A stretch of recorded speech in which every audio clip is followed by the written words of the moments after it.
صحیح بخاری کی حدیث نمبر 33 کتاب ایمان کا بیان۔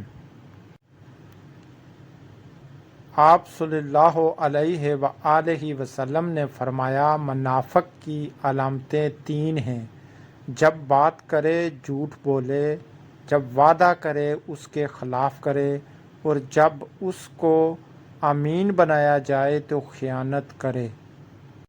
صحیح بخاری کی حدیث نمبر 32 کتاب ایمان کا بیان۔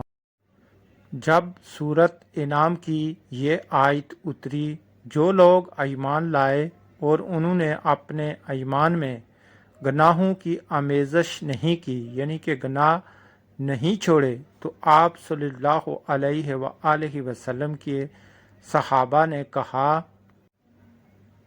یا رسول اللہ، یہ تو بہت ہی مشکل ہے، ہم میں کون ایسا ہے جس نے گناہ نہیں کیا؟ تب اللہ پاک نے سورۃ لقمان کی یہ آیت اتاری کہ بے شک شرک بڑا ظلم ہے۔ صحیح بخاری کی حدیث نمبر 33 کتاب ایمان کا بیان۔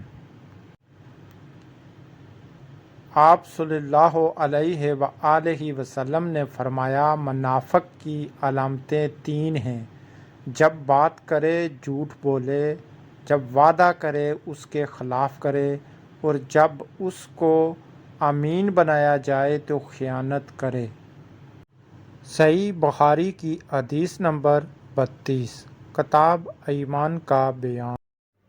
جب سورۃ انعام کی یہ آیت اتری، جو لوگ ایمان لائے اور انہوں نے اپنے ایمان میں گناہوں کی آمیزش نہیں کی، یعنی کہ گناہ نہیں چھوڑے، تو آپ صلی اللہ علیہ وآلہ وسلم کے صحابہ نے کہا،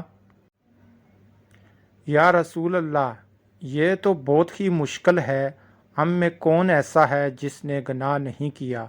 تب اللہ پاک نے سورۃ لقمان کی یہ آیت اتاری کہ بے شک شرک بڑا ظلم ہے۔